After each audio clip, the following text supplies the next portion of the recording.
Exodus chapter 1. Now these are the names of the children of Israel who came to Egypt.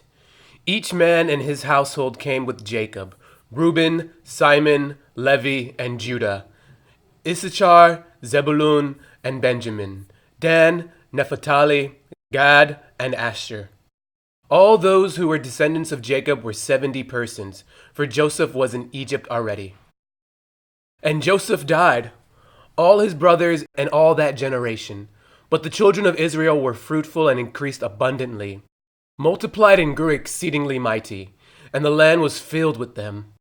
Now there arose a new king over Egypt, who did not know Joseph. And he said to his people, "Look, the people of the children of Israel are more and mightier than we. Come, let us deal shrewdly with them, lest they multiply." And it happened, in the event of war, that they also join our enemies and fight against us, and so go up out of the land. Therefore they set taskmasters over them to afflict them with their burdens. And they built for Pharaoh supply cities, Pithom and Ramses. But the more they afflicted them, the more they multiplied and grew, and they were in dread of the children of Israel. So the Egyptians made the children of Israel serve with rigor, and they made their lives bitter with hard bondage, in mortar, in brick, and in all manner of service in the field. All their service in which they made them serve was with rigor. Then the king of Egypt spoke to the Hebrew midwives, of whom the name of one was Siphrah, and the name of the other Puah. And he said, "When you do the duties of a midwife for the Hebrew women, and see them on the birth stools, if it is a son, then you shall kill him.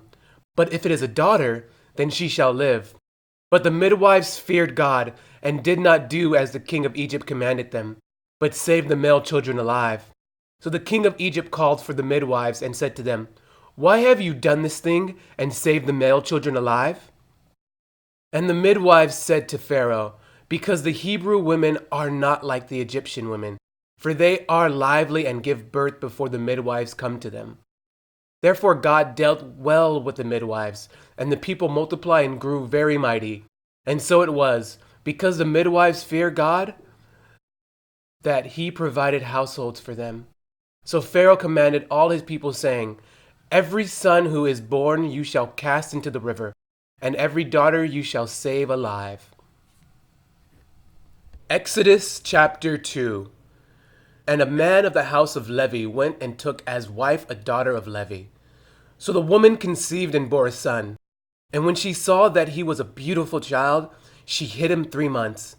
But when she could no longer hide him, she took an ark of bulrushes for him, dabbed it with asphalt and pitch, put the child in it, and laid it in the reeds by the river's bank.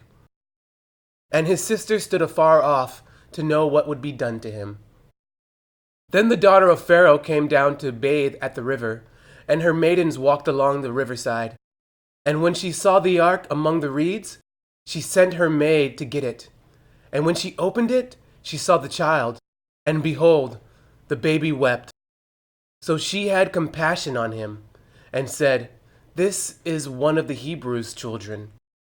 Then his sister said to Pharaoh's daughter, "Shall I go and call a nurse for you from the Hebrew woman, that she may nurse the child for you?" And Pharaoh's daughter said to her, "Go." So the maiden went and called the child's mother. Then Pharaoh's daughter said to her, "Take this child away and nurse him for me, and I will give you your wages." So the woman took the child and nursed him. And the child grew, and she brought him to Pharaoh's daughter, and he became her son. So she called his name Moses, saying, "Because I drew him out of the water." Now it came to pass in those days, when Moses was grown, that he went out to his brethren and looked at their burdens. And he saw an Egyptian beating a Hebrew, one of his brethren. So he looked this way and that way, and when he saw no one, he killed the Egyptian and hid him in the sand. And when he went out the second day, behold, 2 Hebrew men were fighting. And he said to one who did the wrong, "Why are you striking your companion?"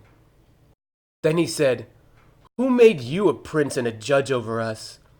Do you intend to kill me as you killed the Egyptian?" So Moses feared and said, "Surely this thing is known." When Pharaoh heard of this matter, he sought to kill Moses. But Moses fled from the face of Pharaoh and dwelt in the land of Midian, and he sat down by a well. Now the priest of Midian had 7 daughters, and they came and drew water, and they filled the troughs to water their father's flock. Then the shepherds came and drove them away. But Moses stood up and helped them, and watered their flock. When they came to Reuel, their father, he said, "How is it that you have come so soon today?" And they said, "An Egyptian delivered us from the hand of the shepherds, and he also drew enough water for us and watered the flock." So he said to his daughters, "And where is he? Why is it that you have left the man? Call him, that he may eat bread." Then Moses was content to live with the man, and he gave Zipporah his daughter to Moses, and she bore him a son. He called his name Gershom, for he said, "I have been a stranger in a foreign land." Now it happened in the process of time that the king of Egypt died. Then the children of Israel groaned because of the bondage, and they cried out, and their cry came up to God because of the bondage. So God heard their groaning, and God remembered his covenant with Abraham, with Isaac, and with Jacob. And God looked upon the children of Israel, and God acknowledged them.